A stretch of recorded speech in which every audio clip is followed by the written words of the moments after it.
My name is Pierre. I used to teach in a Brussels high school. It was a tough school. My students often had tumultuous upbringings. They were a little noisy, but just like all young people, they had dreams. Hanan wanted to be a doctor. Dries already saw himself playing for Barca. And Sadia and Emir were living out their happily ever after. I tried to nurture their teenage dreams. It was good. Every day, I crossed the canal that separated our neighborhoods. It felt like crossing between two worlds. And that didn't sit right with me. I watched as a gulf of prejudice and intolerance emerged between the communities. We were living on our own little islands that didn't mix, didn't talk, and didn't know each other. This made me feel bad. And then one day, I became scared. On March 22nd, 2016, I happened to be passing by the Malbeek metro station at 9:28 a.m. I helped Sophie, a young woman who had been seriously burned during the terrorist attack.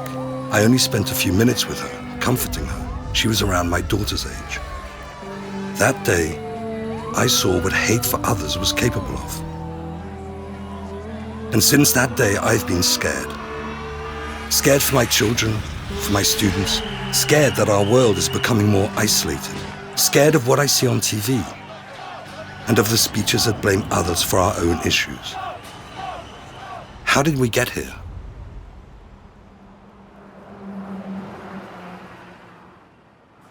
Comment sommes-nous arrivés là?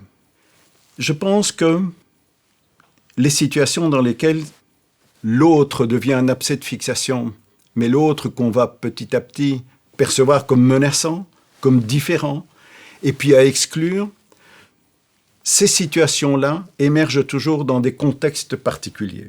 Et ces contextes particuliers, ce sont des sociétés désagrégées, des sociétés fragmentées, hyper fragmentées, des sociétés atomisées, pulvérisées.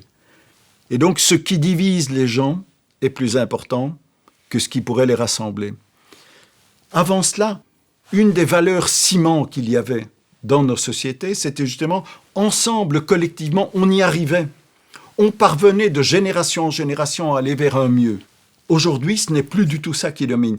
On a le sentiment que les choses vont aller de moins en moins bien. Ils ressentent avant tout qu'ils sont des victimes. Et donc, ils vont développer des peurs, différents types de peurs. La peur du déclassement social, la peur du déclassement culturel, de perdre son identité, etc. Et dans ces contextes-là, il y a ceux que j'appelle des entrepreneurs politiques qui vont développer des idéologies qui visent à fabriquer des identités fermées, au centre de laquelle il y a la problématique du bouc émissaire. Ces idéologies ont absolument besoin de développer, de désigner des boucs émissaires successifs. C'est le véritable ciment pour mobiliser autour d'eux, pour tenter d'arriver au pouvoir ou de s'y maintenir. Ces boucs émissaires, ce sera le musulman, c'est le juif, c'est l'homosexuel, c'est le demandeur d'emploi, le chômeur, c'est l'autre, c'est le réfugié, c'est l'immigré en général. Et dans ces idéologies qui visent à fabriquer des identités fermées, en désignant des boucs émissaires, ce qui est extrêmement dangereux, c'est qu'on va justement dire les musulmans, les juifs. Donc on va réduire leur identité à un seul aspect de leur personnalité, de leur identité. On va ne voir en un groupe d'individus que le fait qu'ils soient musulmans, que le fait qu'ils soient juifs, que le fait qu'ils soient réfugiés. Et comme nous l'a appris Amin Malouf, lorsque l'on réfléchit, lorsque l'on raisonne, lorsque l'on perçoit les autres à travers la mono-identité, ça conduit toujours à un moment ou à un autre à des identités meurtrières. Et donc ce sont des sociétés ou des contextes sociétaux dans lesquels on ne peut déboucher que sur de la violence.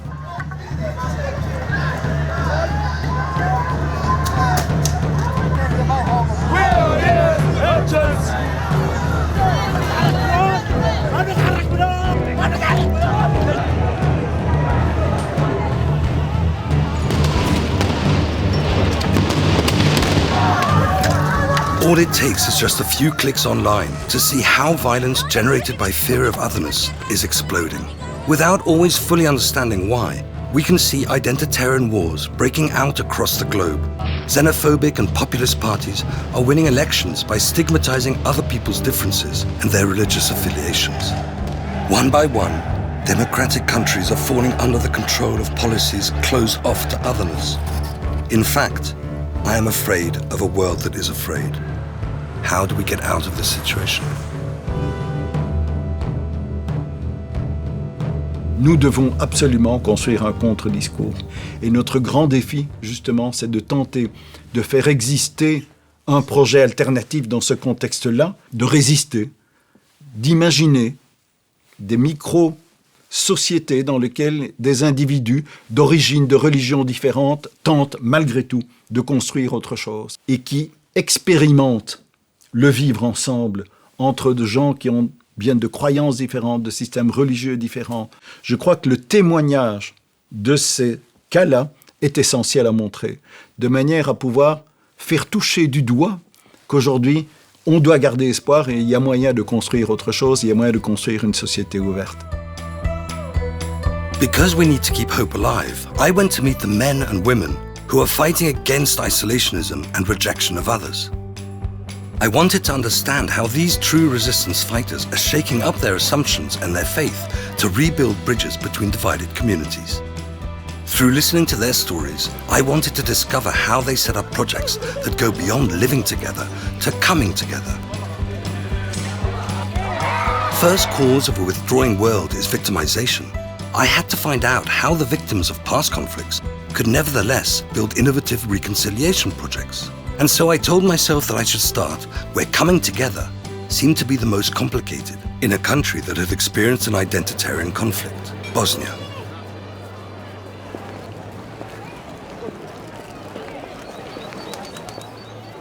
Sarajevo, the capital of Bosnia, also known as Western Jerusalem, paid a heavy price for the conflict that tore apart the former Yugoslavia.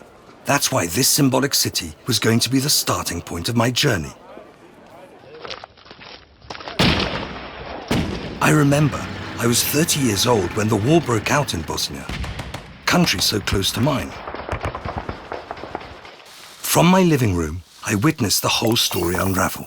We watched with concern as Orthodox Serbs, Catholic Croats, and Muslim Bosnians confronted each other in this small territory with a barbarity that we thought we would never again see in Europe. It is within this context that I met my first resistance fighter, Nujema. Allahu Akbar, Allahu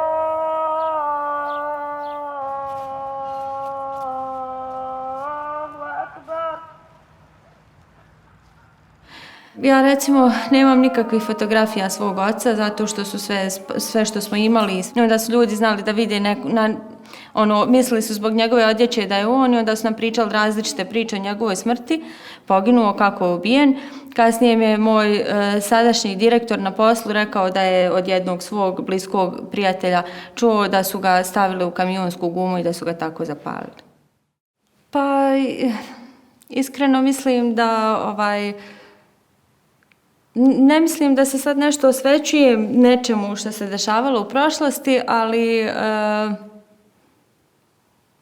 mislim da me sve to što se desilo učinilo jačom i učinilo ovakvom kakva sad jesam. Ja sam čak izuzetno sigurna da ja ne bih bila ovakva da se sve to u prošlosti nije dešavalo. Ja kad vidim, mislim da sam izgubila dosta godina i kroz rat i u izbjeglištvu i živeći onako kako neko misli da treba da živim i da je došao neki moment kad je sve to počelo, u stvari kad ja stvarno želim iskoristiti svaki njegov moment onako kako ja mislim da je najbolje.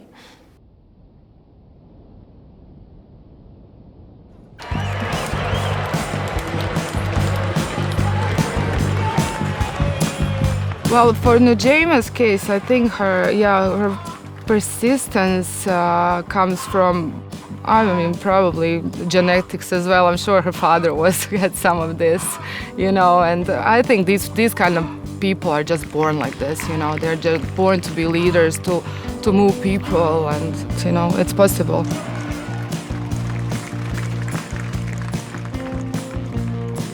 Onda, kad sam počela raditi na Al Jazeeri, u godini dana udebljala sam se 10 kg i mi je rekao da on poznaje jednu školu trčanja, da bi možda meni bilo super da se upišem u to. 3 mjeseca sam se patila, ali imala sam cilj. Ja generalno funkcionišem u životu tako da postavim cilj i da idem prema njemu. Ja drugačije ne mogu. Ne mogu recimo da sad izađem da uradim neku aktivnost samo da bih je uradila. Moram imati nešto što želim postići, a to u ovom slučaju bio polumaraton za 6 mjeseci. Jako mi se svidjelo kad sam vidjela toliko ljudi na jednom mjestu koji se osjećaju tako dobro, koji su jako sretni. U međuvremenu sam osjetila i ja taj kakav je osjećaj kad upravo zato koji je mjesec darivanja, mjesec kada radimo neke lijepe i velike stvari za druge i na kojima ćemo se družiti zajedno i tu je cijela priča počela. This story begins in 2017 and is unique because despite tensions still existing between the communities, Nujema decided to create a running club where Serbs, Croats and Bosnians could come together in the heart of Sarajevo. The group calls itself Tito, which is the Bosnian abbreviation for Terčanito, or running and lots of other things. I quickly discovered that the running was just a pretext for a bigger goal, to meet and change one's views of others, to simply break down barriers and rebuild bridges between the different communities. Actually, sport is the best way to meet other people. In this group, you forget about Bosnia, you forget about war, you forget about everything that happened. I'm a Muslim, he is not, but you can't see that in our group. We are all the same. We dare to dream that one day it will not be just in our group, it will be all over Bosnia and Herzegovina. And my opinion is that Nujema is, actually I will say again, Nujema is guilty for that. I was afraid of Muslim people. I will have to admit that. I was afraid of people with long beards. I was afraid of women wearing hijab, especially women wearing niqab. And then all of a sudden there is one woman, she's a lot shorter, a lot thinner than me, and she's changing my entire world. She's changing my perceptions. She's changing everything that I know, everything that I am. I had my animosity towards people. I had my doubts, I had my suspicions, and in 10 days, all of that, it was gone. Ja sam razmišljala o tome zapravo zašto je to nama svima toliko bitno i onda sam došla negdje do zaključka da u stvari mi nemamo nikakve zajednice koje funkcionišu ovdje. I onda je nama, mislim, vjerovatno svima kulturološki bilo potrebno nešto gdje mi svi možemo da se povežemo kao normalni ljudi, da možemo da funkcionišemo i da nemamo tih nekih prepreka i barijera koje će nas razdvajati u bilo kom smislu.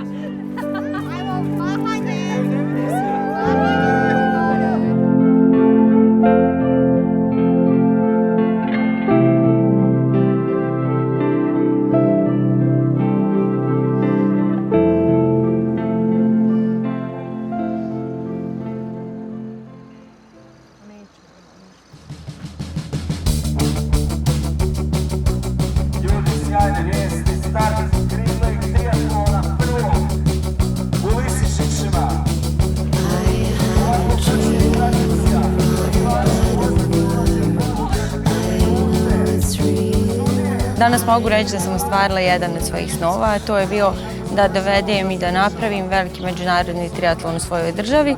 Ja sam shvatila u životu da mi se situacije ili tako namještaju ili ih možda ja nesvjesno tako namještam, da volim da idem tamo gdje neko nije ništa napravio.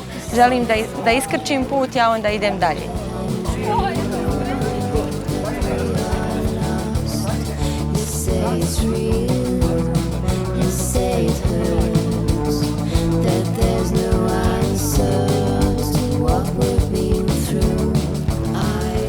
I was fat, I was lazy, I drink a lot, I smoke a lot. I was on the verge of suicide. If you want to do something, you have to change your opinion of people. And I changed my opinion of people, especially those people. I was afraid. You have to beat your inner demons, things that hold you back, things that keep your mind closed. Yes, everybody can change.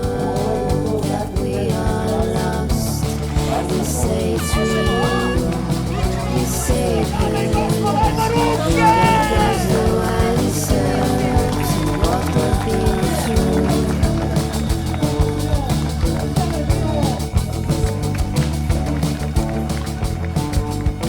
When I think about Nujaima as a leader, be a leader and to move people to be better. That is her perfect leadership skills.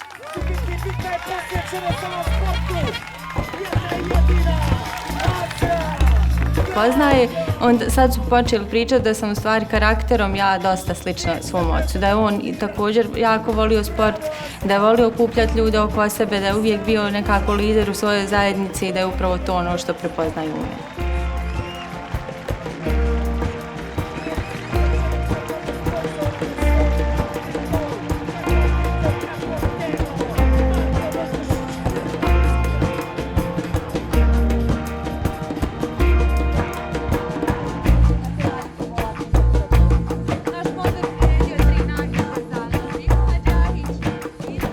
Nujaima started with her personal goals, but now she has moved hundreds of people to do the same. I mean, now people look up to her, really, and they look up to her, they want to be like her. They want to open up, they want to do things like she did, you know, they want to get out of their little tiny micro world, you know, and then go out and see whatever, you know, there's so many things in the world we can do. I spent many hours talking with Nujaima. Her life's philosophy is so clear. Don't look back. Don't remain a victim of your past. Instead, take strength from it, bounce back, and take action. Opening up to others through sport in order to break down prejudices is Nujaima's solution to no longer being afraid of others. As an active member of many Bosnian associations, Nujaima also tells me to look into a reconciliation project led by Kemal, a survivor of the Serbian concentration camps.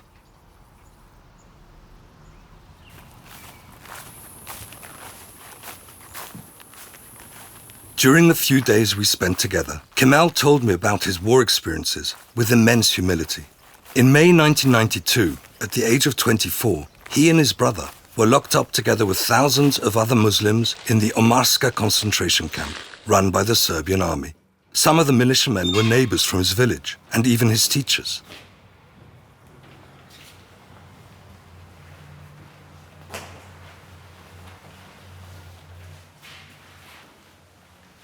So we are inside the White House.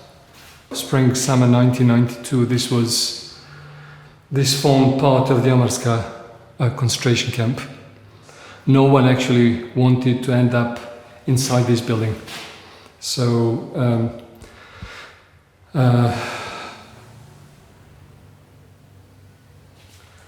somebody who survived this place said later that the guards would strip naked to their waist, and they would use their truncheons, they would use different implements like electric cables, and they would beat everyone mercilessly. And there was a window facing the ground, and they opened it. They wanted us to hear what was happening inside the room. We heard some screams and, you know, tables and chairs flying across the room because of the violence. But there was no way to hide. So it was terrible.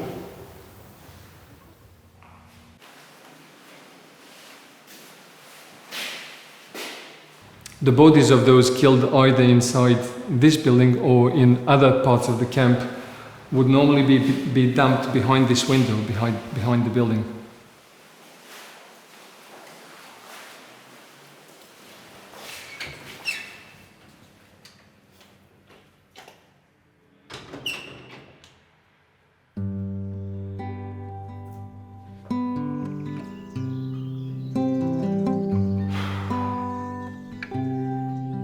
It was very, to put it mildly, it was very uncomfortable to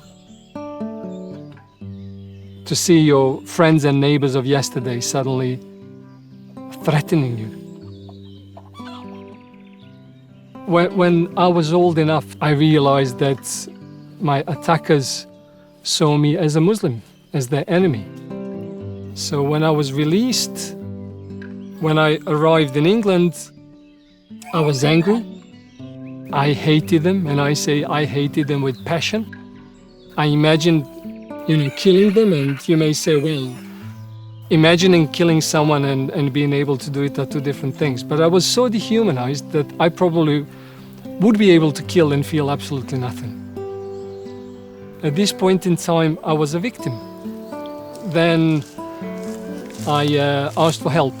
I suddenly realized I need help. And I was very lucky that there was a psychoanalyst from Russia, and she helped me on my journey from that victim status to becoming a survivor. And as a survivor, I asked myself a number of questions. How come that my teacher, who was such a nice guy in school, could participate in something like that? As Mandela said, you don't build peace with friends, you build peace with your enemies. So eventually, when it became possible, Kemal, the survivor, met, among other people, that teacher.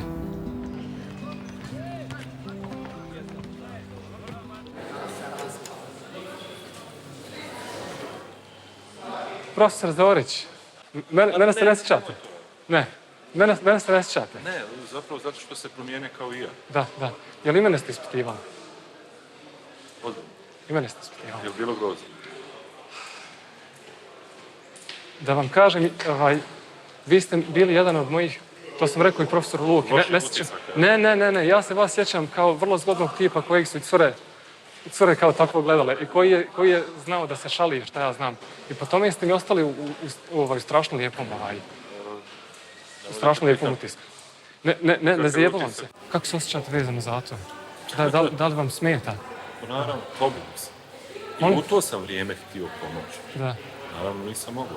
Zbog okoline, svoji ili ne svoji. Verbalno na kraju. Da. Znači, bio sam tamo zadesio. To je moj problem što sam se našao vjerovati pogrešno vrijeme. So I kept thinking about forgiveness, but when we think of forgiveness is how do you forgive someone who will not even acknowledge that what they did was wrong? I don't judge them. I know what they did, but I don't want to play their judge or their prosecutor.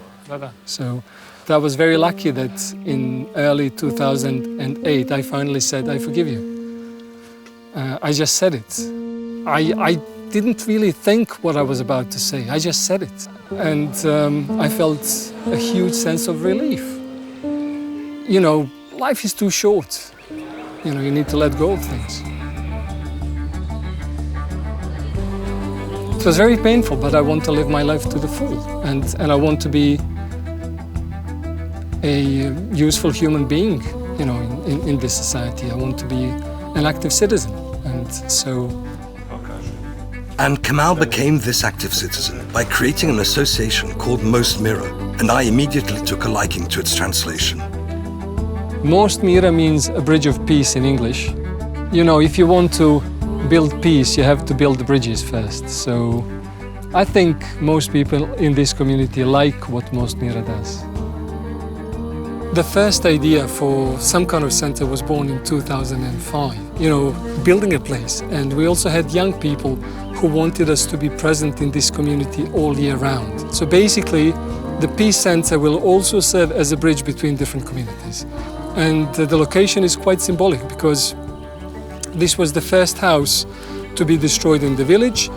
It's located across the field where I and other villagers were rounded up in May 1992, and before the first people were taken and tortured inside the school.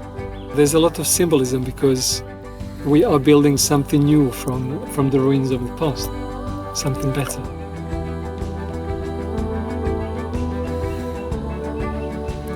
So basically, if you want to rebuild this community, to build peace, it has to begin with small acts, very often small acts of kindness. It's not about big things. It's not about politicians, it's not about the United Nations. It's about the people about whose lives this is. If you don't involve them, it doesn't count.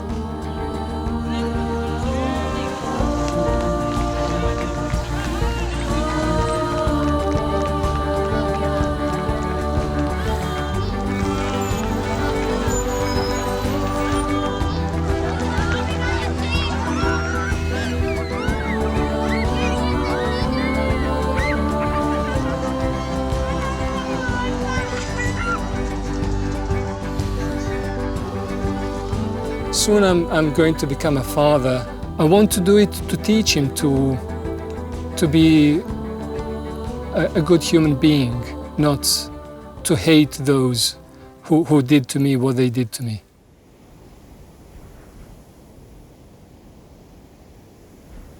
As I leave Bosnia, the first stop on my journey, I am left with the certainty that being a victim is not inevitable. If after all the horrors, we are still able to reach out to others, then anything is possible. Nujema, through her resilience, and Kamal, who leverages the power of forgiveness, both decided to re-evaluate life and become the resistance fighters that Benoit Chouer spoke of. They offer concrete alternatives to reweaving bonds while fighting against that fear of the other. Through their projects, through their encounters, hundreds of people are tracing the outline of a new Bosnia where they are open to one another.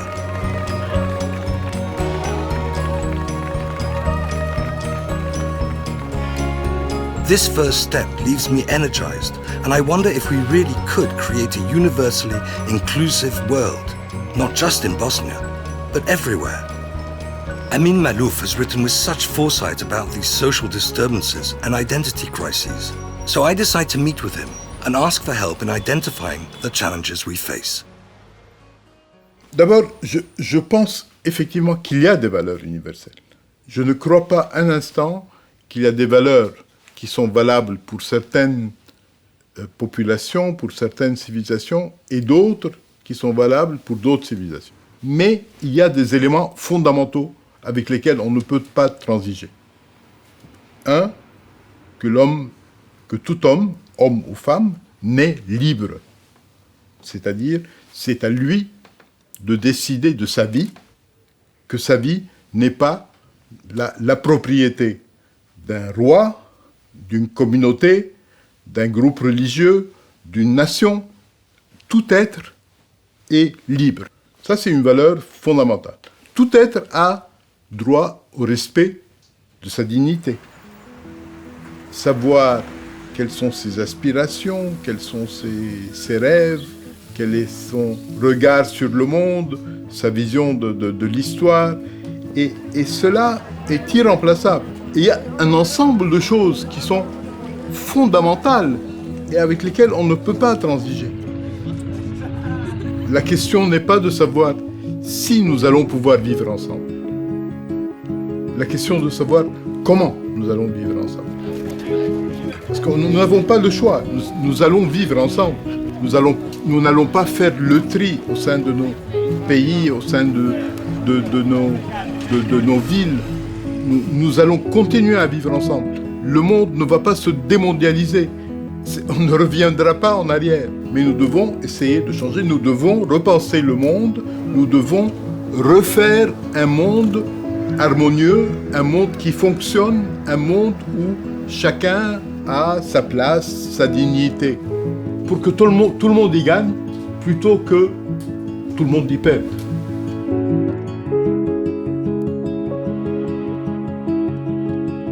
Since the challenge in a globalized world is clearly dignity, it makes sense that the second stop on my journey should lead me to meet these women and men who are fighting to create societies where this value serves as a pillar.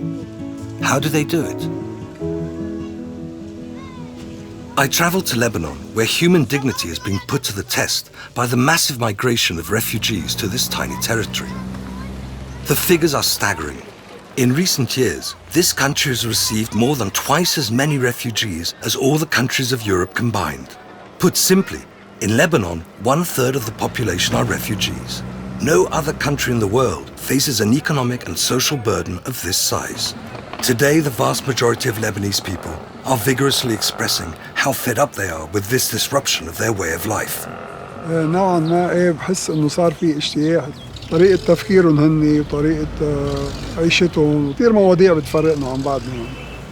وعم ياخذوا حتى الشغل من طريق اللبنانية كمان، بوظائف، بمطاعم، بمحلات، صار عبء كبير على لبنان ما عاد يقدر يتحملهم يعني بهالشكل هيدا. صار بيسوى انه يمكن يرجعوا على بلادهم يعني. It's about time يعني. Against this tense backdrop, I meet with Dr. Jamal, an extraordinary resistance fighter who works at the Kefraya camp in the center of the Bekaa Valley.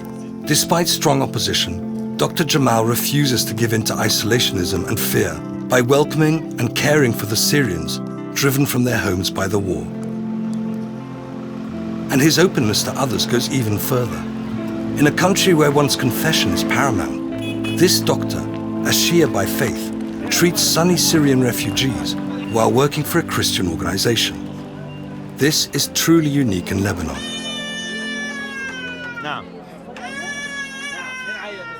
كانت متعلم من هو؟ ريما حالات عسلامتها. ورجعت اخذته لعند الدكتور كمان محمد دسوقي. اوكي. الله يخبرني عنده ميجرين، عنده شقيقة.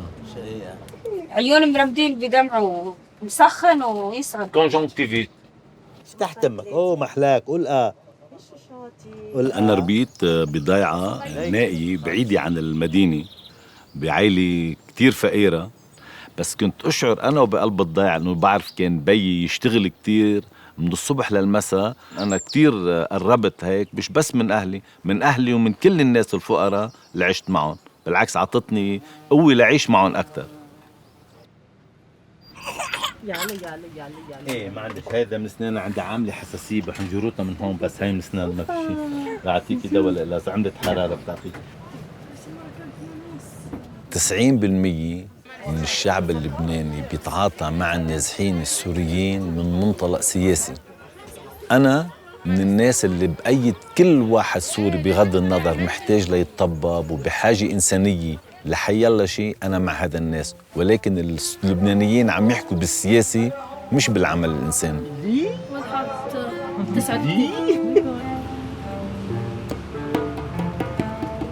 Dans l'ordre de ma Syriens, Palestiniens, Libanais, chrétiens, musulmans, ça ne fait rien pour nous. C'est un patient, c'est un être humain, un point à la ligne. On va aller à ce jour-là dans les camps. Le camp 009, 010 et 040, c'est 3 camps. C'est un 3 grands camps.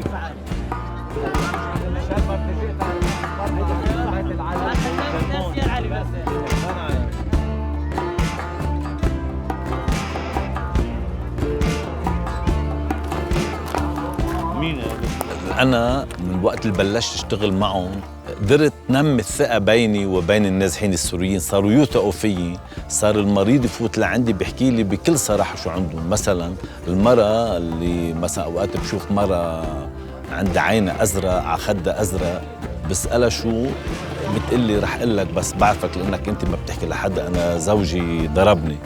بمزح معها بنسيها بقول لك أوكي ما تعودي تخليه ينام حدك، بتقلي شو بدك آكل أكلي تاني مرة تاني يعني. ولكن هذا الأمر لو كان بيزعجني بس ما بنكرز منه، لأني بعرف ظروف الحياة عندهم كتير قاسية وكتير صعبة بهاي الخيمة. شو بدهم يعملوا بهاي الخيمة؟ ماكل شيء. شو كنت مطعميتين؟ ضيقة على ضيقة كتير. هلا نحن ما أنا مرة وحدي برمضان عملت صباغ شربت صباغ. انت بدك تعطيه حبة ساعتها، يا ريتك ساعة. لا له من الصيدلية يطفي بعد شي ساعة. ساعتها بده ياخذ دواء. إيه؟ لو تقولي لي ساعتها او تحكي مع بوشلاش كان يحكي معي. حكيت مع الحكيم قال لي صوري لي اياه على الساعة 4 انا شفت. بس يصير عمره شهرين خذي لقحة 2، كل لقاح لك 2 مرقك دغري. انا لو كان زحمة عالم بروحي انت قولي لي انا بنت بنت بوشلاش، قولي لي الله يلعن ابوك، قولي لي هيك خلص مزبوط. يلا بخاطرك يلا بخاطرك. يعني أحياناً كتير هن أولاد بيسخنوا وبيمرضوا، فجأة هيك يجي الباص، يعني باص الدكتور جمال بيجي بيحكم، ناس كتير بترتاح يعني بيعطيهم دواء سخونة كل شيء، يعني نسوان الحوامل بيساعدهم. أكيد كان إنسان عم يعمل هيك، لو مو هيك ما عمل يعني. مش مبين فيهن عنا مشاكل. بدك هيدي الكلية هون. ايه عرفت معي صبي قالوا لي، بس المفروض بولد بالشهر السابع. اول شيء هيك يكبر، بس انه الله اول فعل شيء انه الله يخلي لي يعني هيك طيب، انه ما ويكبر اسوي له بيت، يصير بيدرس، يصير استاذ محامي. هذا هو المهم، انه شيء يعني منيح.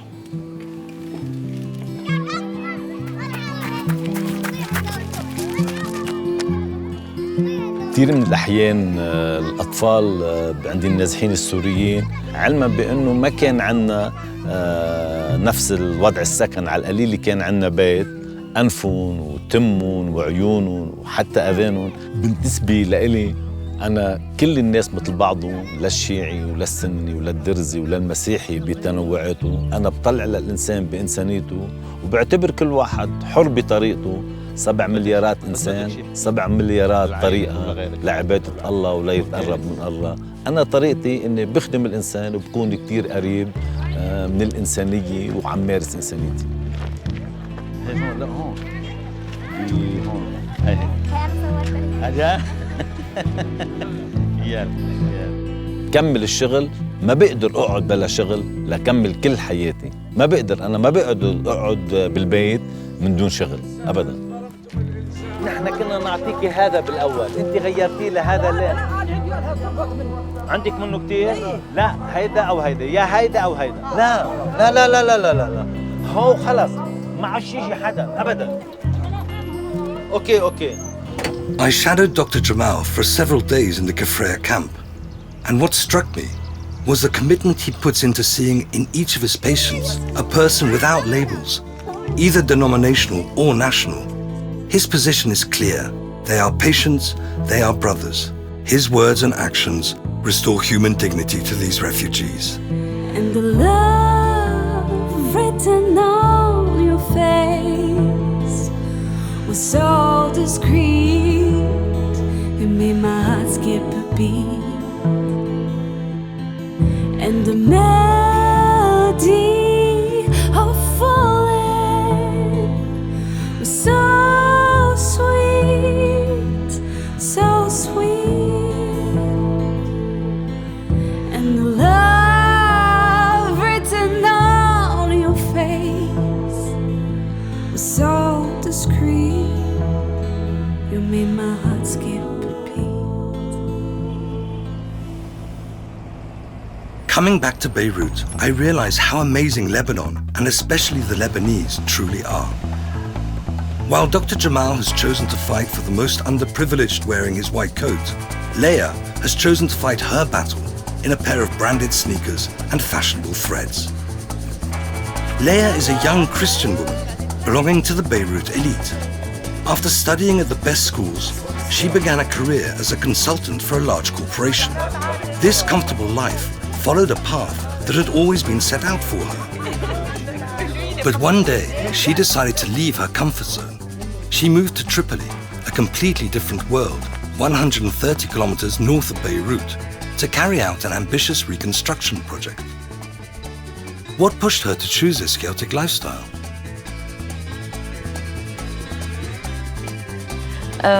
J'aime les choses différentes, j'aime les challenges, j'aime rencontrer des gens différents et j'aime sentir que je peux faire quelque chose. Alors au début, oui, j'avais peur pour elle. Je me suis dit, mais pourquoi Tripoli? Qu'est-ce que tu vas aller faire à Tripoli?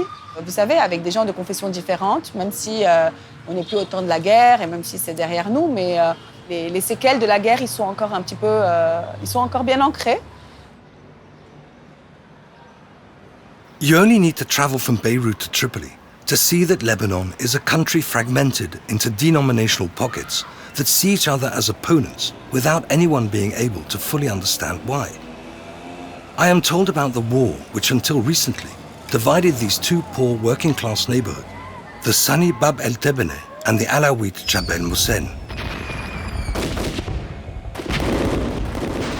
What immediately became clear is that these two districts clashed with Kalashnikovs and mortars, causing thousands of deaths.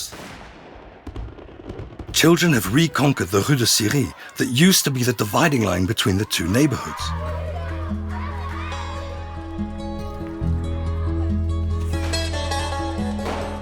مثل ما نحن كنا حاطينها براسنا وقت ما كنا نعرف شيء، كنا نفكر انه هي طائفيه، بس نحن اكتشفنا انه هي كانت كلها لعبه سياسيه.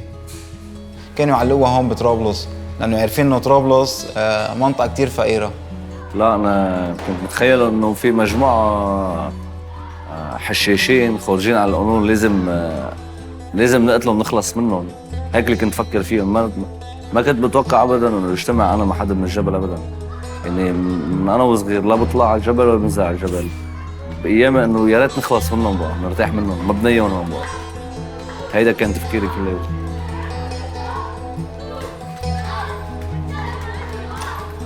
It is on this street that Leia has established her NGO March, which aims to rebuild small shops and offer vocational training to these young people. واجت صراحة على طرابلس كانت ما صار لها المعارك، ما كان صار لها 3 شهور خالصة المعارك وقت اجت على طرابلس. قدرنا انه نغير كثير اشياء.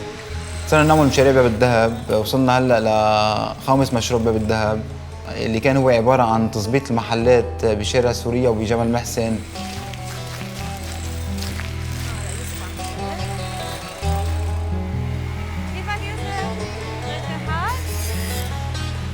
بس ليك هول ليش هيك مصدقين؟ هن هيك بيجوا ما بعرف كيف مصدقين وهيك هذا جبتهم مسطرة بس لأن هوليك مثلا مصدقين شوي.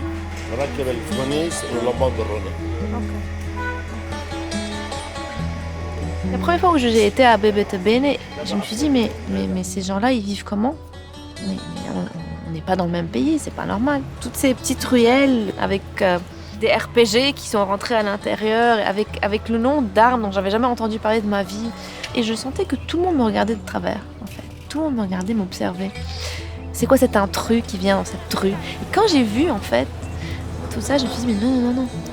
Il faut de l'art, il faut de la culture, il faut de l'espoir, il faut quelque chose. شراين رح يدهن هيدا. ايه يعني كله هيدا رح يندهن، هيدا الدرج كله رح يندهن، ففي يندهن هيدا اللي كمان اللي وراه. وين رح نزرع؟ بس أنا مش عم بفهم وين رح نزرع؟ راي زاعي وراهم من وراهم عشان شيء ما بعرف وين بدك تخليهم بدنا نهدموا للحيط. ما هو الحيط صار كثير ضعيف. هلا اللي فيك تعمله بهيدا هونيك تعمله هيك في ديزاين. Il y a dans Léa elle a une fougue, une flamme en elle qu'il fallait qu'elle dégage et qu'il faut qu'elle dégage constamment. Elle s'est rendue sur la ligne de démarcation. Elle a rencontré les gars de Jabal Mohsen et de Bebetebene, des combattants en fait qui s'entretuaient. Et elle a voulu décider que l'art doit faire surface et doit gagner. كان بدنا فرصة حدا يشيل الحقد اللي بقلبنا ويشيل السلاح من ايدنا. في عالم استغلت هي الفرصة مثل أنا ما كنت شيء. يعني أنا كان عمري 16 سنة كنت حامل بارودي عم حارب بالشارع. على القليل قدرنا نعمل مركز لنا إنه يقدر يجتمع فيه ابن الجبل وابن التبانة. لأنه قبل ما يكون هذا المركز أصلاً ما في غيره. وقبل ما يكون كان ابن الجبل والتبانة يجتمعوا بمحل واحد اللي هو السجن. Ce que March essaie de faire à travers ce café, à travers le projet de reconstruction, tout ça, c'est d'offrir une alternative à ces jeunes, de créer une troisième communauté qui ait un sentiment de fierté, d'appartenance et qui ait un objectif et un espoir d'un avenir meilleur ensemble. Et donc au-delà de toutes ces considérations identitaires, sectaires dans lesquelles ils ont vécu pendant très longtemps, parce que c'était un réconfort quelque part pour eux de sentir qu'ils avaient une certaine appartenance.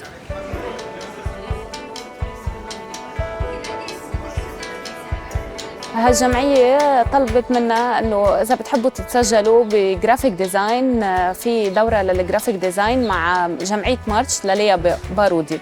اول شيء حسيت فيه هو الخوف، انه مين هي هالانسان اللي حتجي من بيروت لهون على طرابلس لحتى تساعدنا. افتخرت فيه انه انا وقت بمرق بالشارع اللي هو جمعية مارش كانت عم تشتغل انها تحسن فيه وتظبط فيه، مثل ما هن بيقولوا انه هو بسيط، انا بالنسبة لي هو كثير كبير.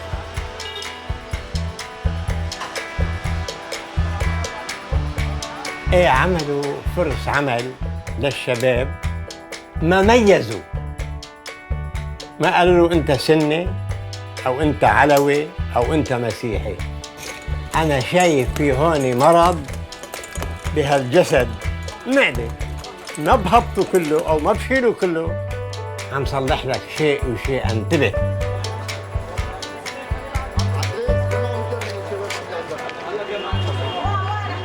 Moi, je pense que quand on y croit quelque chose, on peut réussir à le faire. Parce que quand on y croit, c'est contagieux. Mais c'était devenu comme un challenge parce que tout le monde me disait non. ça va pas marcher. Tu vas te faire tuer, ça va jamais marcher. Ça, c'est des gens qui... C'est ancré en eux depuis 50 ans, depuis 60 ans. C'est toujours le problème par rapport à l'autre, c'est ce qu'on suppose qu'il pense de nous, en fait, plutôt que ce qu'on pense vraiment de lui.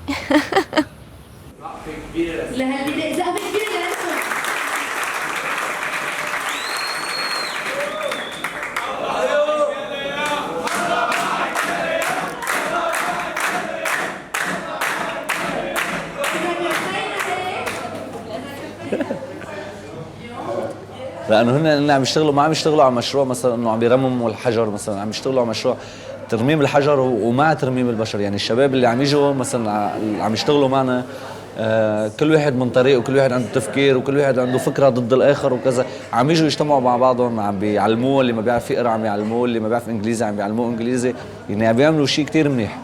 يعني نحن اجتمعنا من وراء مسرحيه عم نحاول نجمع الشباب من وراء الشغل.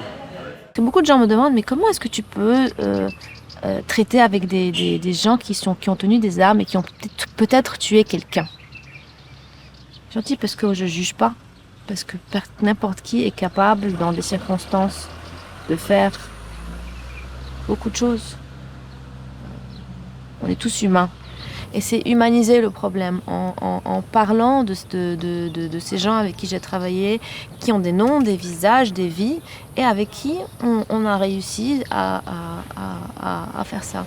Tout ça, c'est juste parce que c'est important, ces échanges-là, c'est toute la différence. C'est ça, à mon avis, c'est ça la solution. C'est tellement simple et en même temps tellement difficile que c'est... Give me myself back, give me my soul, give me my heart, or give me my free time. Leia's solution appears so simple, to humanize the other by giving them a name and a face, rather than going on pigeonholing them with community or religious labels. As Amin Malouf put it so well, if our own views often lock others into their affiliations, then our views can also liberate them. Got away. I was a little girl trying to do her best. I was a little girl trying to find a nest. I'm looking for a home, looking for a break from the mess you made. On voit dans toutes les parties du monde des individus qui sont des résistants. Parce qu'ils ont des croyances, parce qu'ils ont sans doute un système de valeurs très fortes. Ils peuvent essayer par de la contagion culturelle de promouvoir certaines idées. Et je pense que parmi ces valeurs qu'ils ont sans doute acquises par la transmission familiale, dans les réseaux scolaires, etc., ou en lisant un livre, ou en regardant un film, il y a une des valeurs cardinales qui est le respect du droit à la dignité pour tout être humain. Ils ont cette valeur qui est chevillée au corps. Et cette valeur signifie qu'on ne va plus jamais chosifier un individu ou l'animaliser. Give me my free time, give me myself back, give me my soul, give me my heart, oh, give me my free time, give me whatever you took from me there. But can we speed this process up? How can we accelerate the cultural contagion that Benoît Choer talks about? How can this emerging movement win the fight against fear?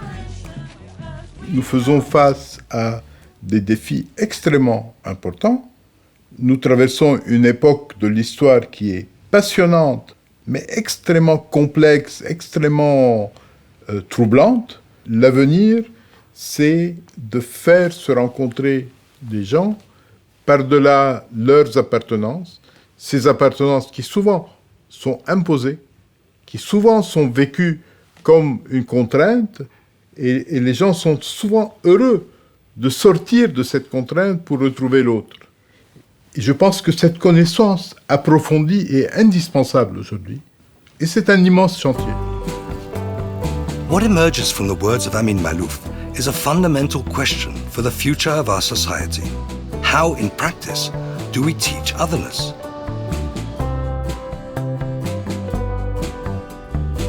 The United States, a country built upon religious and cultural diversity, is the ideal place to go and observe our future.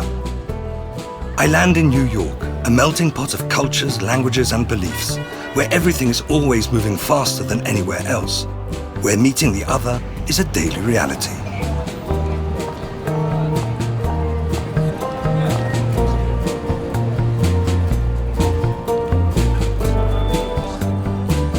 A few dozen kilometers from this megalopolis, I head to Brookville campus, known for its innovative teachings led by 3 religious leaders.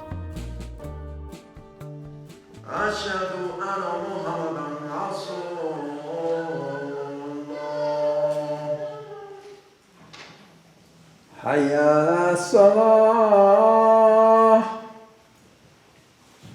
حيا على الصلاة حيا على الفلاح حيا على الفلاح.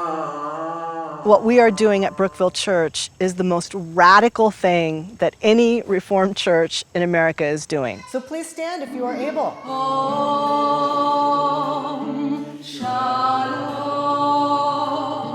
Om Shalom. We had a very unique opportunity to build bridges between 3 major religions, Islam, Christianity, and Judaism. So I started introducing the faith leaders to each other, and very quickly we discovered that we had the exact same passion for building reform in our respective faith traditions.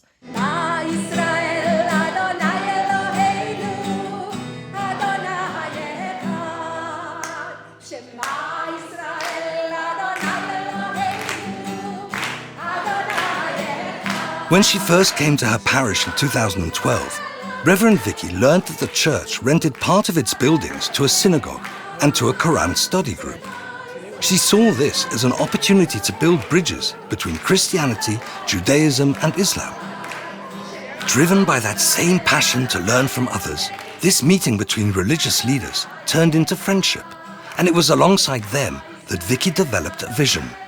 So Vicky's vision was to have a campus. That she manifested. I never would have imagined studying a surah and speaking as I have. I never would have imagined looking for Judaism and Christianity, looking for Christianity and Judaism, which is what I do now as I study. When I first met Dr. Sultan, he gave me a copy of his book, which is basically a commentary on the Quran. And the first chapter I read, I began to cry because the words that he wrote were the exact same words that I have said about my own faith. There is so much common in the Muslim teaching and the Jewish teaching and the Christian teaching. And so for the world to become better, we have to choose this perspective instead of thinking about what is different from between us. And through those relationships, my understanding of Judaism and Islam went from basically 0 to learning a great deal. Let us strive to live a life where we are gracious and merciful to others.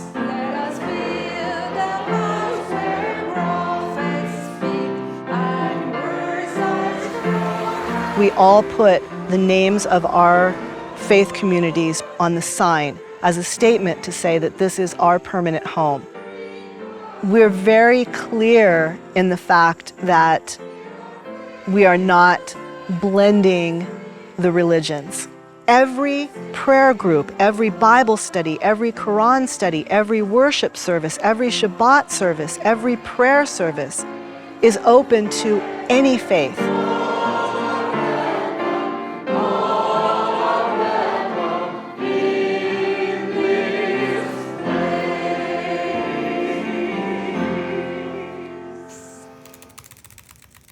I started discovering that congregants and colleagues didn't support what we were doing, didn't understand what we were doing, were misconstruing what we were doing.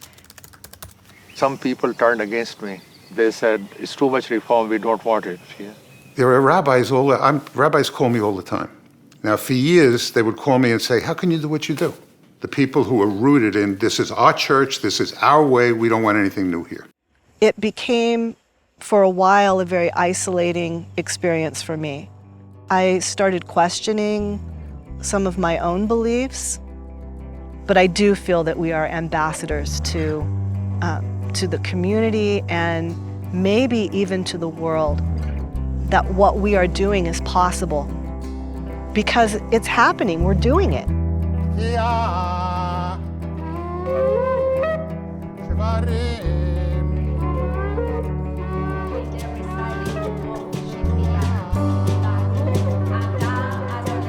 So, am I a rebel? I don't see myself as a rebel.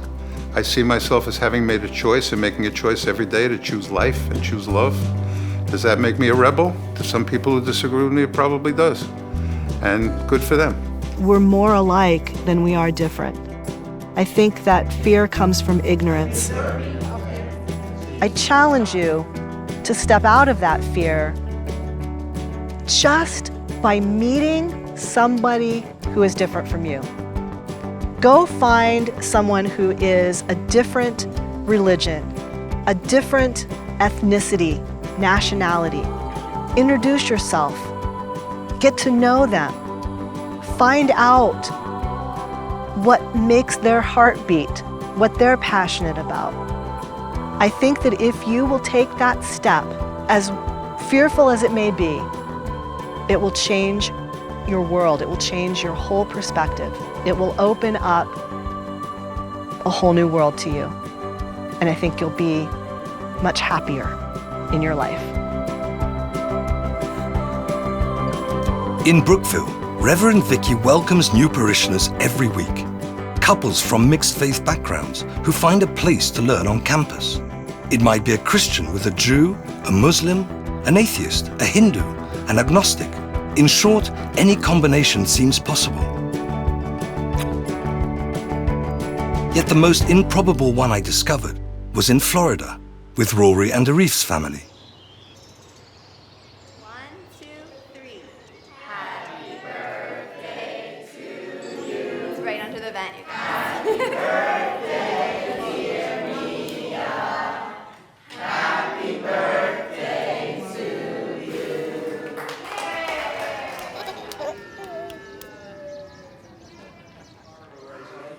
So Arif and I actually met online, which is always kind of funny, I feel like, because you never know kind of who are you meeting at that time.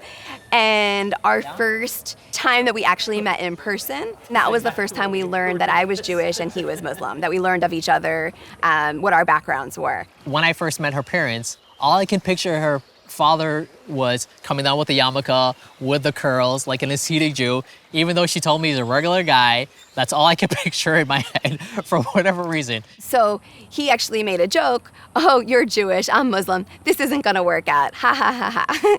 And years later, we're happily married with 2 children.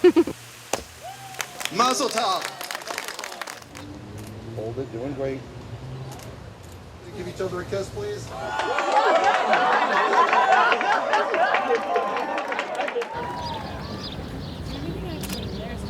Beautiful.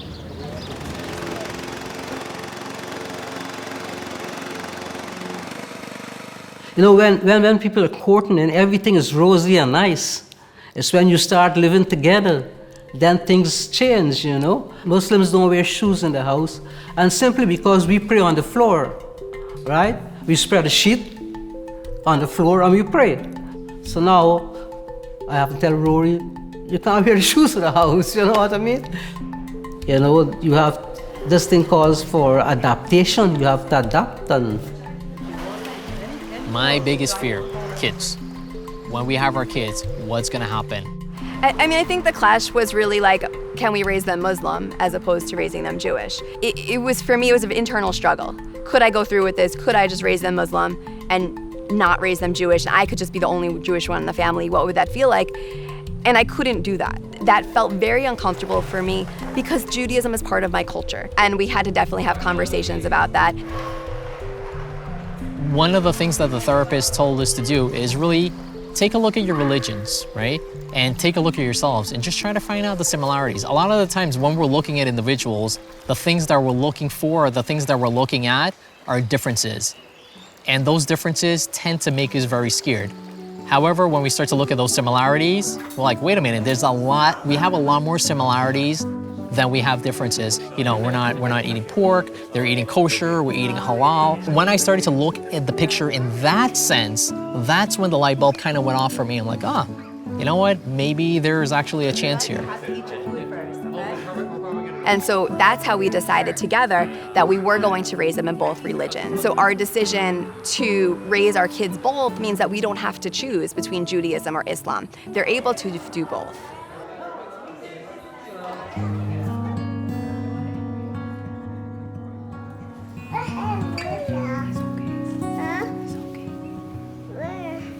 Hayal salah, hayal salah, hayal falah, hayal falah.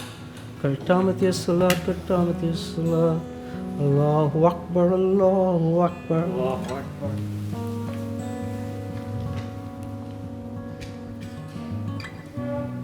Allahu Akbar. Allahu Akbar.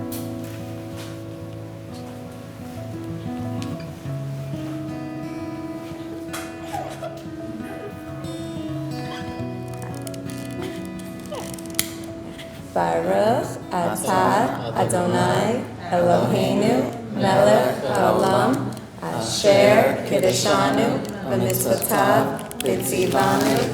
Baruch atah Adonai Eloheinu melech haolam hamotzi lechem min haaretz. Any more challah down there? We're good. You guys want butter down? With our kids, if you ask them, you know, what are you? A lot of times people may say, I'm 50% of this and 50% of that.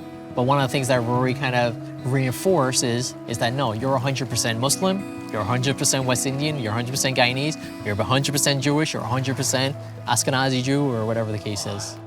When we go to synagogue or when we go to the mosque, we go as a family, we go together. To celebrate Ramadan and celebrate Eid, we do as a family. We'll do Shabbat. When we do Shabbat, we do it as a family, everybody's together.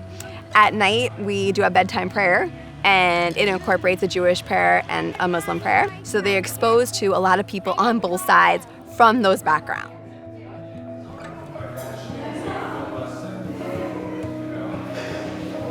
When I get up in the morning, the first thing I would say, Assalamu alaikum. And now I'm seeing Rory now, and I'm saying, do I say good morning? And you know what? Sometimes she answers back. Sometimes she says, wa alaikum assalam. And I said, that's nice. Right? Mia. Yeah, it's your Mia. I think that my kids will be put in situations where people will want them to make a choice with being Jewish or being Muslim. And I'm hoping that we do a good enough job to teach them that they don't have to do that and that they don't have to put themselves in a box and that they're able to say, I'm not one, I'm both. I am Jewish and I am Muslim. Yellow brown, Mom says. Just like creamy peanut butter. I say, my favorite. Do you like peanut butter? Today, more than 20% of children in the US are born into mixed faith households. Susan Cath Miller, author of the book Being Both, helps me to understand the impact of this phenomenon on future generations. So in a family like Rory and Arif's, you have a child who is growing up knowing that they are both. And often it's hard for the parents to understand this, for people on the outside looking in to understand how a child can feel both. Because for those of us who were raised with one religion, it doesn't compute. And it feels like there's a theological barrier to doing this, that there is a cognitive dissonance. The fact is, children grow up, and whatever their environment is natural for them. And so it feels very natural for those of us who grow up with two religions to feel that we are both. If you raise your children to believe that they are going to be bridge builders in the world, then they take on that role with pride, and you become a peace ambassador. You become part of a world that is going to resist religious violence. It's going to force people to realize that if you can have peace between two partners, if you can have peace in a family that includes more than one religion, if you can have peace in a community that includes more than one religion, then maybe we can have peace in a world that contains many religions.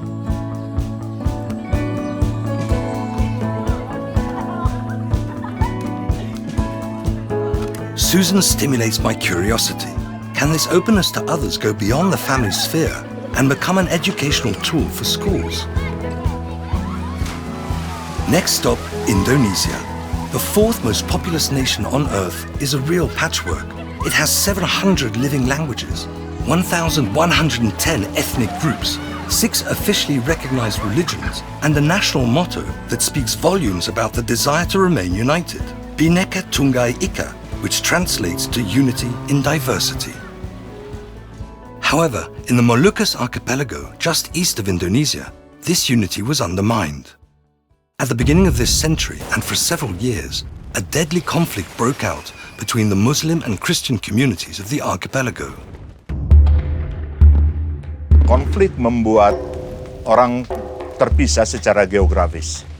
Orang tersegregasi berdasarkan agama secara geografis. Yang Muslim di lokasi yang Muslim di Kristen. Yang Kristen di lokasi yang predominan Kristen. Perjumpaan langsung itu menjadi sesuatu yang sangat penting. Jackie is one of the main peacemakers in the archipelago, and I wanted to see how, despite the segregation that still existed, he had managed to allow the younger generations, separated by the conflict, to get to know each other and create unique friendships thanks to the support of their teachers and schools.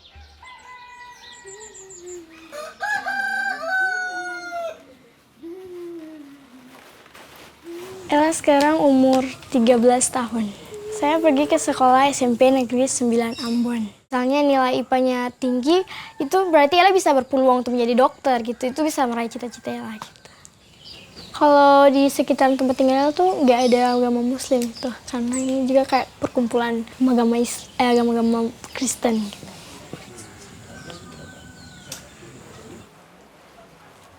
Kayak atau ada kayak konflik perang yang lalu itu kan nggak pernah cerita ya sama mama sama kayak Miska. Mama nggak pernah cerita ya untuk Miska. Kayaknya masih trauma mungkin.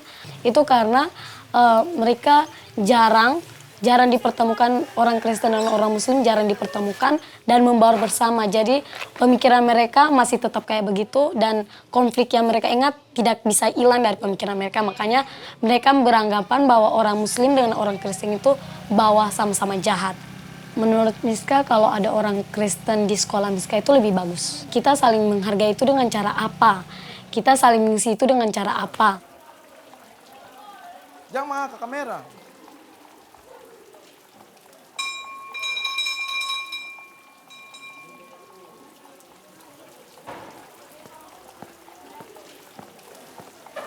Assalamualaikum.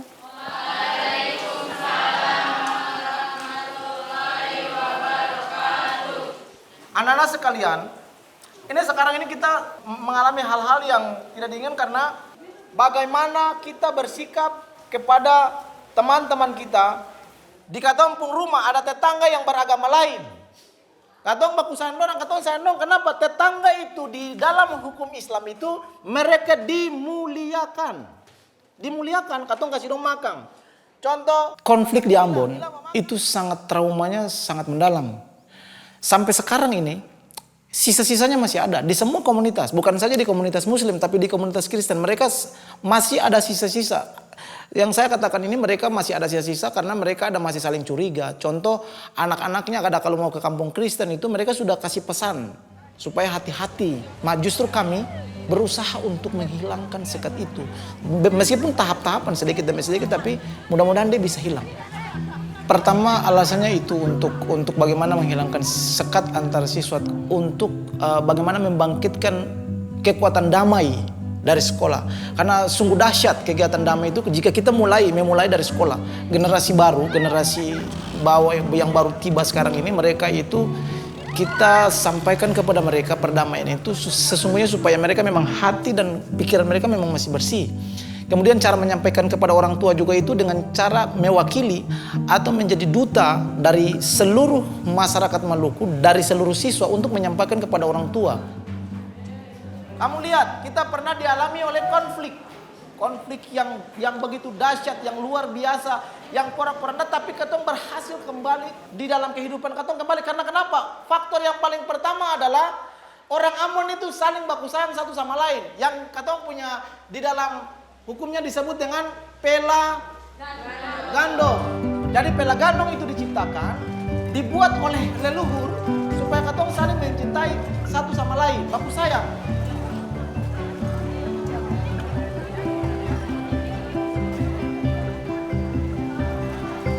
Pela adalah fakta perjanjian yang diangkat antar dua negeri, dua desa adat berdasarkan peristiwa-peristiwa atau kejadian-kejadian tertentu. Dibangun hubungan pela sehingga antar sekolah mereka melihat satu terhadap yang lain sebagai saudara. Ya, jadi relasi-relasi lama dari masa lalu, dari para leluhur, bagaimana itu dibawa pada zaman yang lebih modern. Arti bahwa budaya lokal bisa dimanfaatkan sebagai tools bagi kerja-kerja perdamaian.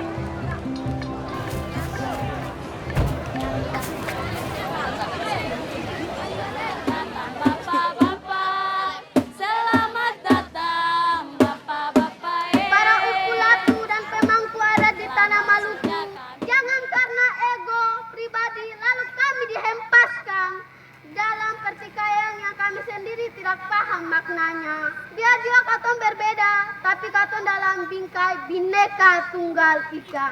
Wassalamualaikum warahmatullahi wabarakatuh.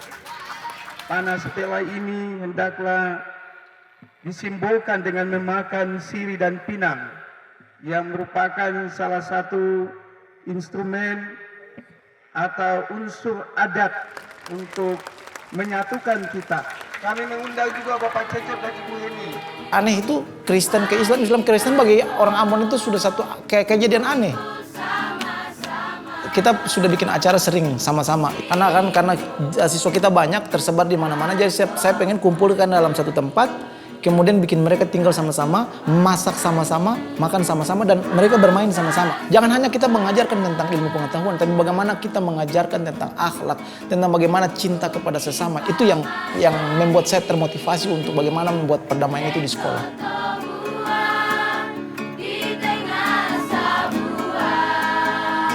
Itu sudah kami buktikan, ya, sudah kami buktikan dalam berbagai kegiatan bagaimana lewat perjumpaan itu orang memperoleh modal awal untuk membangun rasa percaya dan menjadi sahabat lebih lanjut satu dengan yang lain.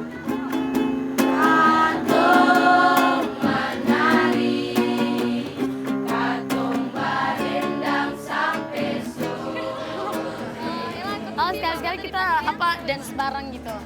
Kayak buat dance bareng, terus di video di-upload gitu. Join bareng, ya kan?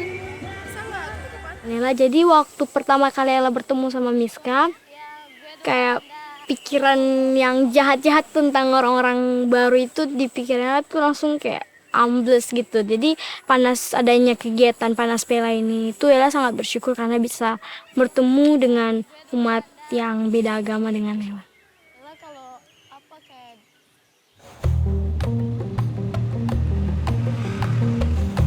Kenapa saya tidak tahu pasti ya beribadahnya umat Kristen, supaya saya ingin membedakan umat Muslim dengan umat Kristen agar pemahaman saya bisa bertambah dan saya bisa memasukkan yang lainnya ke umat Muslim gitu. Kalau di hari Minggu itu ibadahnya cuma hari Minggu atau hari-hari yang lain juga? Contohnya kalau di gereja Ella sendiri itu biasanya hari Minggu kan ibadah raya. Misalnya sapaan kami di gereja kalau untuk mau masuk bisa shalom gitu. Kalau misalnya kalau agama kita, kalau agama kan Miska kan biasanya assalamualaikum, tutupnya wassalamualaikum. Kalau kita ini shalom.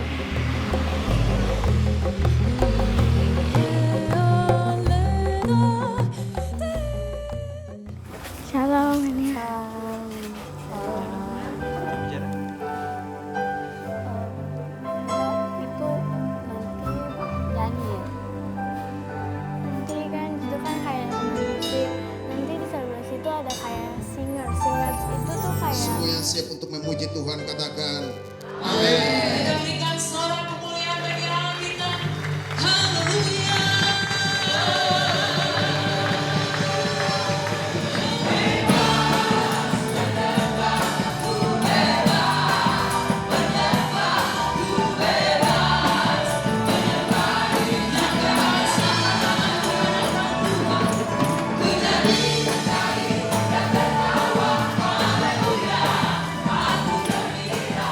Tapi itu ada bapak-bapak Miska kayak rasa lucu. Kayak itu nyanyinya sampai goyang-goyang, sampai kayak gimana gitu, kayak orang gila gitu. Kayak mau disebut orang gila ya memang persis ciri-ciri orang gila. Jadi ya Miska maklumi karena ini kan rumah mereka anggap rumah Tuhan, makanya mereka ingin bersembah, ya Miska maklumi aja.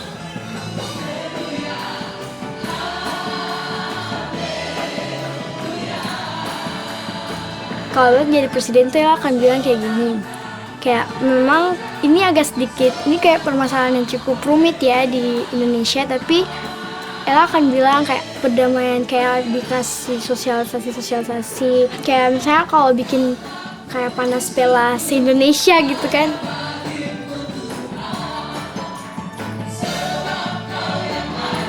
Miska dan Ella, kita bisa dipanggilkan Katong atau sama-sama karena kita sama-sama menjadi provokator damai, menjadi sebuah yang memperjuangkan perdamaian. Makanya Katong atau kita wajib dipanggilkan bersama-sama atau bisa disebut dalam bahasa Ambon itu Katong. Katong itu kan sama-sama.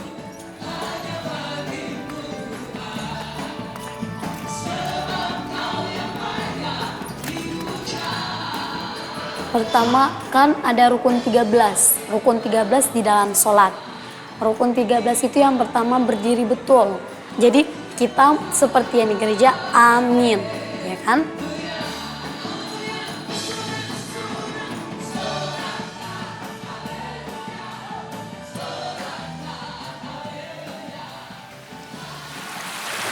Karena saya sangat percaya bahwa persahabatan merupakan pilar utama, salah satu pilar utama dari relasi atau hubungan antar agama, dari dialog antar agama, dari dialog antar etnis. In this archipelago, 15,000 kilometers from my home, lessons based on knowledge of the other are given priority in school programs. Here, the teachers have understood, as Amin Malouf says, that in this century, there is no more crucial goal than knowing the other. One by one, the puzzle pieces of an inclusive world are falling into place. I have a better grasp of the ingredients needed for people to come together. Un monde où l'on respecte chaque jour un peu mieux la diversité humaine, où toute personne peut s'exprimer dans la langue de son choix, professer paisiblement ses croyances et assumer sereinement ses origines sans encourir l'hostilité et le dénigrement. C'est un monde qui avance, qui progresse, qui s'élève.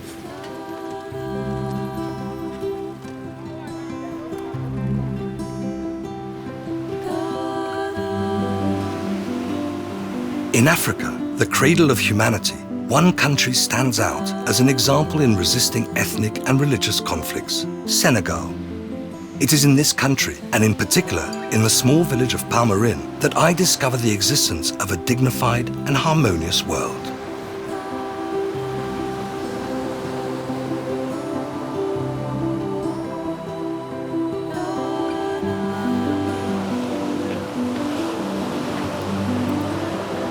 Moi, je m'appelle David et j'habite Palmarin. J'achète du poisson et je revends dans les pirogues. Ouais. Là, nous sommes des cultivateurs, des pêcheurs, des bergers, quoi. Là, on a des vaches, et, tu vois, on élève. Ici à Palmarin, nous sommes une communauté soudée. Quand tu touches David, tu touches Ibrahima ou bien Mamadou. Là, tu ne peux pas reconnaître le musulman et le chrétien. Tu vois, c'est pour dire que moi, je peux avoir un ami musulman et mon fils, je lui donne et le nom peut-être de mon papa qui est chrétien et du nom de mon ami qui est musulman. Oui, tu pourrais rencontrer un prière Mustapha à Palmarin, en tout cas. Le dimanche, le chrétien va à l'église. le vendredi, les musulmans vont à la mosquée. Et on revient à la maison pour partager le repas ensemble. Bon, je te dis une chose très importante. Pendant la fête des Pâques, les catholiques ne préparent pas le porc. Pourquoi les catholiques ne préparent pas le porc le jour? Parce qu'ils invitent les musulmans et les musulmans ne mangent pas de porc. Ils font des poulets parce que les musulmans ne mangent pas de porc. C'est très important. Tu vois une famille, il y a la partie est musulmane et la partie est catholique. C'est pourquoi on gère très bien. Vous pouvez être même père et même mère, et à côté il y a catholique, à côté il y a musulman. C'est tout ça se passe très bien comme ça, c'est pourquoi on n'a pas de problème. Tout le monde est famille. On a fait l'école ensemble, on a fait l'enfance ensemble, on a partagé beaucoup de choses, les séances de lutte, tout ça.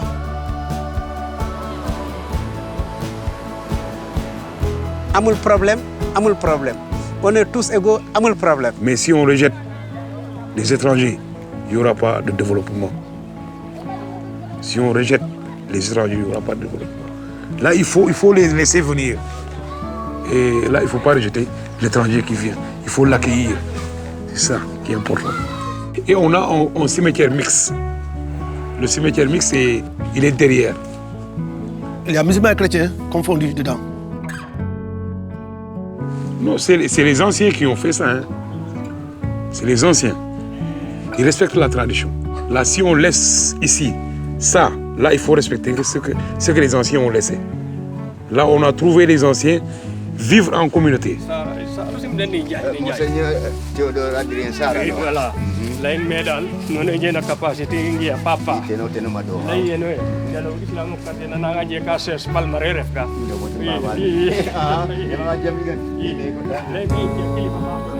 Là, les musulmans, des fois, ils courtisent une chrétienne, ou bien un chrétien courtise un musulman. Peut-être ils peuvent avoir, comment dirais-je, ils peuvent se marier. Hein? Ils peuvent se marier. I was only meant to stay a few days in Pamarin, but I ended up staying for several weeks. I watched and listened. Every day, I was surprised to see the natural ease with which the villagers succeed in creating a world that is open to all. Le message que je dis les Européens, il faut toujours vivre amiable. Pas de vivre seul, mais de vivre avec communauté. Respect, human dignity, dialogue, interfaith worship, friendship, tradition, marriage, home and school education, welcoming strangers, curiosity. Everything is in place so that fear of the other cannot arise. This village has understood how to fully value diversity as a source of wealth. Dieu est là, le christianisme est là et l'islam est ici. Et nous avons les mêmes côtés qui sont égaux. Donc on doit vivre ensemble, vivre la paix et digne la paix. C'est comme ça qu'on vit à Palmarin. Nous vivons en communauté. Là, nous sommes ensemble. Nous habitons ensemble. Nous habitons ensemble. Et vous ne pouvez pas cohabiter et nous, on cohabite. Maintenant, on imite votre vie, mais maintenant, c'est vous qui allez imiter notre vie.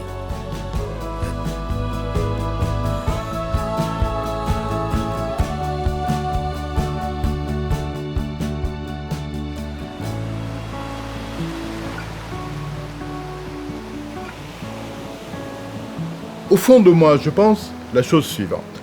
Chacun d'entre nous a des appartenances multiples. Mais il y a une appartenance qui, quand même, est importante. C'est que nous sommes des humains qui sommes embarqués sur la planète Terre à un moment de l'histoire, à un moment de l'aventure humaine. Le fait d'être un des 7,5 milliards d'humains en ce début du XXIe siècle, c'est une appartenance significative qui a une incidence sur notre vie et je souhaite qu'à l'avenir, elle ait une certaine part. After 2 years of traveling our globe, I see the reality of the human spirit and return home feeling appeased. Of course, it will take time, tenacity, and a good deal of persistence to overcome our prejudices and our fears. But I have seen that it is possible. There is no need for fatalism. Our destiny is in our hands. By taking the decision to look forward, to humanize the other, to learn from them, to teach unity and diversity, we can go beyond the simple fact of living together. We can come together. It's about all of us. I crossed paths with hundreds of women and men who took the chance to rally others, to reassure them, to listen, to include, to share, to reunite, to adopt, to pacify, to reconcile, and quite simply to get to know each other. And there are plenty of opportunities to take the first step. These citizens act as bridges, fierce mediators between communities, and their impact is colossal. No matter their level of education, their social class, their age, or their gender, these ambassadors have understood that the time has come to shake up our habits and to seriously listen to each other. We are facing a movement which across all four corners of our planet is growing. This movement is based on knowing the other at all costs, and the good news is that we can all take part in it. All together, all of us. 'Cause it's about you, it's about me, it's about all of us, it's about all of us. Da da da da da da da da da da da da da.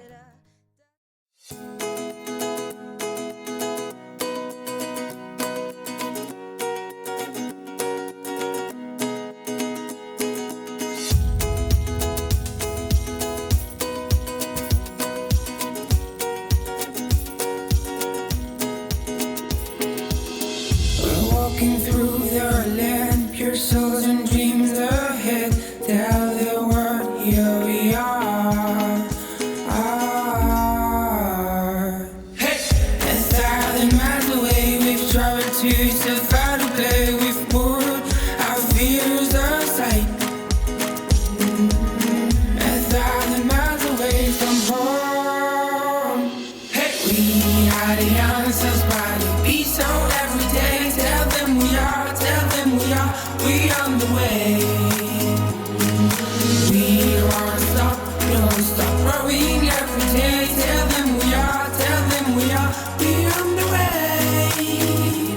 Hey, we are the answers by the peace on every day. Tell them we are, we on the way.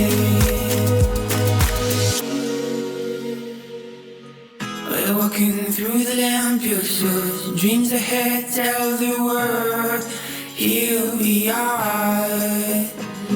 Romantic adventure, we seek, discover what the world has to hide.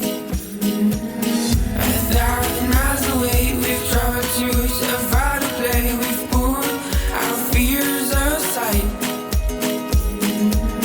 1,000 miles away, we've traveled to survive to play. We've come to sing out loud. 1,000 miles away from home. Hey, we are the answers by the peace on every day. Tell them we are, we on the way. We won't stop, don't stop growing every day. Tell them we are, we